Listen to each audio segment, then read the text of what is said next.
Welcome to the Choose Breakfast Cereals that are lower in added sugars in the Child and Adult Care Food Program on Demand webinar. My name is Xaviera Davis, and I am a program analyst with the USDA's Team Nutrition. During this on-demand webinar, we will refer to the Child and Adult Care Food Program as the CACFP.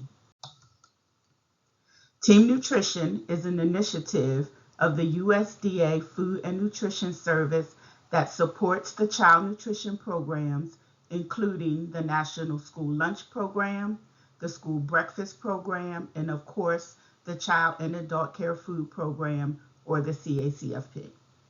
The goal of Team Nutrition is to improve children's lifelong eating and physical activity habits through nutrition education based on the principles of the Dietary Guidelines for Americans and MyPlate.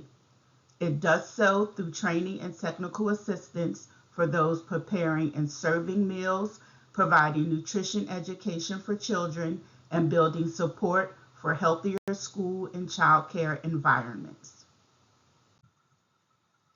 On April 20th, 2024, USDA published the final rule, Child Nutrition Programs, Meal Patterns Consistent with the Dietary Guidelines for Americans, which finalized practical, science-based, long-term school nutrition requirements based on the goals of the Dietary Guidelines, extensive stakeholder input, and lessons learned from prior rulemakings. While school meal standards are impacted to the greatest degree through this final rule, there are certain provisions that also impact CACFP operators. For the CACFP, this final rule updates the current limits on total sugars in breakfast cereals and yogurts to limits on added sugars in those items to align with school meal programs. CACFP operators have already successfully implemented product-based sugar limits, and this rule updates these limits from total sugars to added sugars based on dietary guidelines recommendations and the fact that added sugars information is now available on the nutrition facts label. This change represents a different way of measuring sugar in the CACFP. Most breakfast cereals and yogurts that were able to be served under the total sugars limit will also meet the added sugars limit. By October 1, 2025, CACFP operators are required to meet the following product-based added sugar limits. Breakfast cereals must contain no more than 6 grams of added sugars per dry ounce, and yogurt must contain no more than 12 grams of added sugars per 6 ounces. In other words, 2 grams of added sugars per ounce. The current total sugar limits for breakfast cereals and yogurts will remain in place through September 30th, 2025. With state agency approval, CACFP operators may choose to implement added sugars limits early. I'd also like to point out that earlier this year, USDA published a final rule updating nutrition requirements for the food packages in the Women's, Infants, and Children's Program, also known as WIC. The CACFP community was vocal about their desire for CACFP sugar limits to align with WIC product-based sugar limits. USDA listened and collaborated with WIC in the development of both of these final rules so the limits do align. Therefore, CACFP operators may continue to use any state's updated WIC list to help identify allowable breakfast cereals and now yogurt that meet these updated added sugar limits. For more information on how to choose yogurt lower in added sugars in the CACFP, see the webinar recording posted on the CACFP Halftime 30 on Thursdays webinar series webpage. For more information about the implementation timeline for the final rule, child nutrition programs, meal patterns consistent with the 2020-2025 Dietary Guidelines for Americans, scan the QR code on the screen. Today's topic is choose breakfast cereals that are lower in added sugars. As you all know, the CACFP meal patterns were updated to better align with the dietary guidelines for Americans. Part of that update includes lowering added sugars in meals and snacks. In the CACFP, breakfast cereals must contain no more than 6 grams of added sugars per dry ounce of cereal. There are a few ways to find cereals that meet this added sugars limit. One way is to use any state's Women, Infant, and Children's food list. WIC and CACFP have the same added sugars limit for breakfast cereals, so any cereal listed on any state's WIC list will also meet the added sugars limit for cereals in the CACFP. You can also find cereals that meet the added sugars limit by using Team Nutrition's Choose Breakfast Cereals that are lower in added sugars worksheet, which will be the focus of the rest of today's session. There are 4 steps you can follow to determine if a breakfast cereal meets the added sugars limit. Now let's take a closer look at each step. With the worksheet in front of you, let's take a look at step 1. You can access the worksheet using the URL shown on the screen or by scanning the QR code. The first step is to find the serving size in grams of the cereal using the nutrition facts label. As you can see on the nutrition facts label, cereal packages often list servings in cups and grams. To use this worksheet, you only need to look at the serving amount in grams. Take a look at the nutrition facts label for a breakfast cereal. This is the same nutrition facts label that is on page 1 of the handout. What is the serving size of this cereal in grams? Is the serving size 15 grams, 30 grams, or 5 grams? If you answered 30 grams, you are correct. Once you find the serving size, move on to the second step, which is to look at the added sugars line on the nutrition facts label. Find the amount of added sugars in 1 serving of this cereal. Look at the nutrition facts label for the cereal again. How much added sugar is in 1 serving of the cereal? Is it 4 grams, 22 grams, or 5 grams? If you said 4 grams, you are correct. There are 4 grams of added sugar in 1 serving of this cereal. Now look under the serving size column of the chart. Which row does this cereal belong to? Serving sizes are listed as a range, so find the range for the serving size of your cereal. Recall that in step 1, we said 1 serving of this cereal is 30 grams. While you all do that, I do want to take a second to point out that there is a more extensive chart of serving sizes and added sugar limits on the back of this worksheet in case you cannot find the serving size of your cereal on the front of the worksheet. So is the serving size for a cereal is 30 grams, which row of the chart would it belong in? Would it belong in row 12 through 16 grams, 26 through 30 grams, 31 through 35 grams, 45 through 49 grams, 55 through 58 grams, 59 through 63 grams, or 74 to 77 grams? So if you said 26 to 30 grams, you are correct. Now that we know which range to look for our serving size, look at the column to the right of it. This column tells you the maximum amount of added sugars the cereal can contain to meet the added sugars limit for cereals in the CACFP.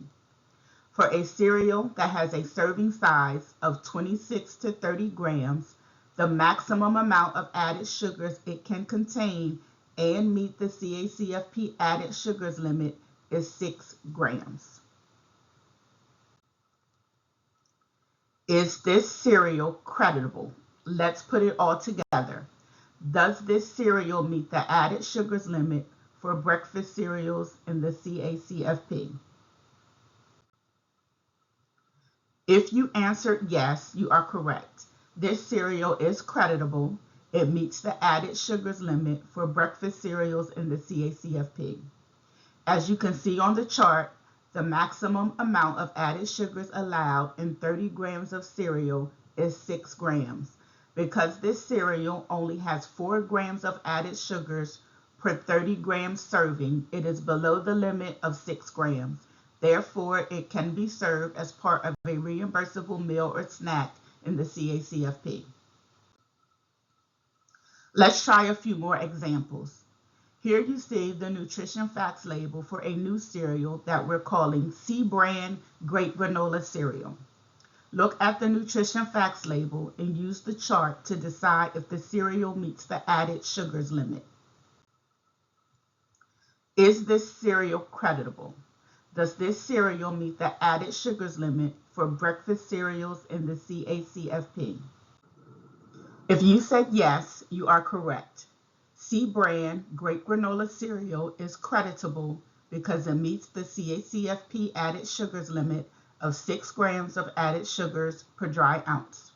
To figure out if this cereal was creditable, we looked at the serving size on the nutrition facts label, which is 55 grams. We then looked at the added sugars line on the nutrition facts label to see how much added sugar is in one serving of this cereal.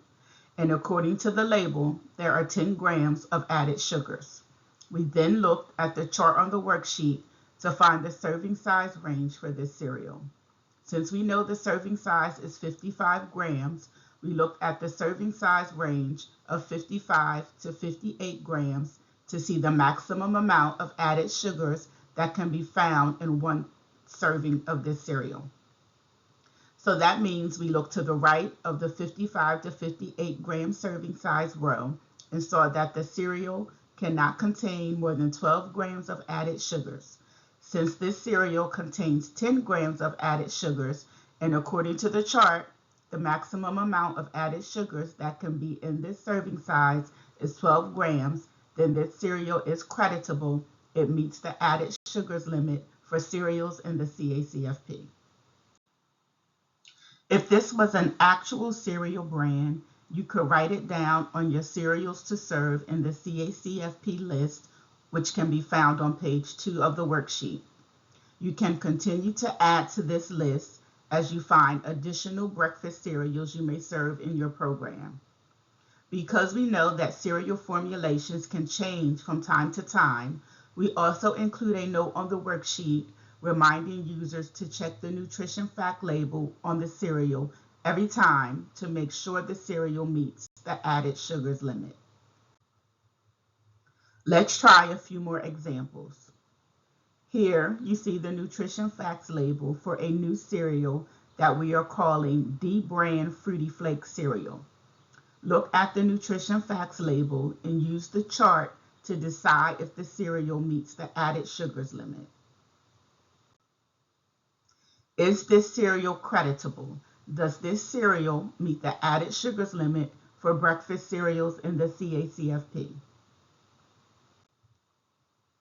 If you said no, you are correct. D brand Fruity Flakes cereal is not creditable because it does not meet the CACFP added sugars limit of 6 grams of added sugars per dry ounce. To figure out if this cereal was creditable, look at the serving size on the nutrition facts label, which is 37 grams. We then looked at the added sugars line on the nutrition facts label to see how much added sugar is in one serving of this cereal, which is 12 grams of added sugars. Next, we looked at the chart on the worksheet to find the serving size range for this cereal. Since we know the serving size is 37 grams, we looked at the serving size range of 36 to 40 grams to see the maximum amount of added sugars that can be found in that serving size. So that means we looked to the right of the 36 to 40 gram serving size row and saw that the cereal cannot contain more than 8 grams of added sugars. Since this cereal contains 12 grams of added sugars, and according to the chart, the maximum amount of added sugars that can be in this serving size is 8 grams, then this cereal is not creditable. It does not meet the added sugars limit for cereals in the CACFP. Now let's take a second to talk about servings per container on a nutrition facts label. The first line of the nutrition facts label is servings per container. This shows the total number of servings in the entire food package or container. Be aware that one package of food may contain more than one serving. For example, when you look at the servings per container line highlighted on the slide, it shows that there are 8 servings of cereal per container and each serving is 2/3 cup. So if you serve more than one serving, you are also serving more calories, added sugars, and other nutrients. For example, a 1 cup serving of the breakfast cereal shown to the left on the slide contains 100 calories and 7 grams of added sugars. However, if you serve 2 cups of the same breakfast cereal shown on the right of the slide, then the 2 cup serving contains 200 calories and 14 grams of added sugars. So now that is all of the information we have to share with you today, but we would like to go over a few of the frequently asked questions we received.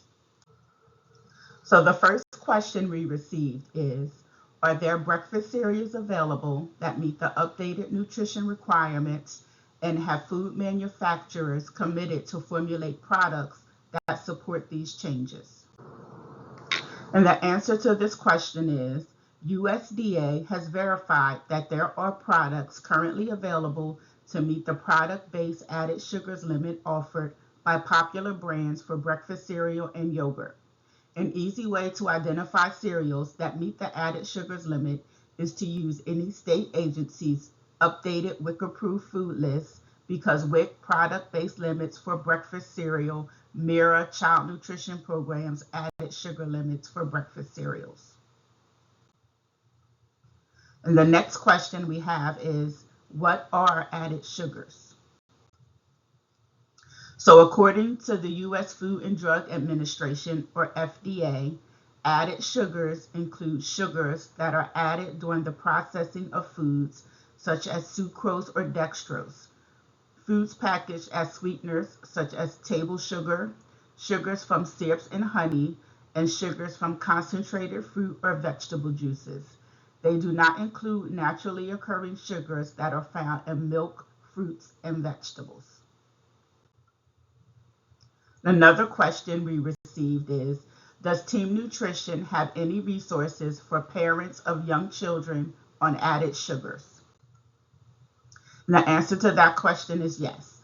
As part of Team Nutrition's Nibble for Health Parent newsletter collection, there is one newsletter titled Developing Healthy Habits with Less Sugar, which can help CACFP providers talk about added sugars with parents of young children in their care. This newsletter is available in both English and Spanish. Another question we received is, does the added sugars limit apply to hot breakfast cereal? And the answer to that question is yes. The added sugars limit applies to hot breakfast cereal. Often the prepared hot breakfast cereals that meet the added sugars limit are sweetened by adding sugar, syrup, or honey. And these items are added sugars and should be used in moderation. Try using fruits, spices, or nut butters to flavor hot cereals. Now that concludes the frequently asked questions portion of the webinar for today. All Team Nutrition materials are available online from Team Nutrition's website and are available for free download to anyone who is interested. The Team Nutrition website is available in Spanish. These resources are designed to increase access to Hispanic Americans who prefer communication in Spanish. We continue to expand our collection of Spanish resources. Look for the Languages button in the upper right corner of our homepage to find materials in Spanish. If you are using a mobile device, you will need to click the word menu at the top of the right side of the web page. And at the end of the list, you can see the language name. Once you see the name, you will need to click on it to change the language.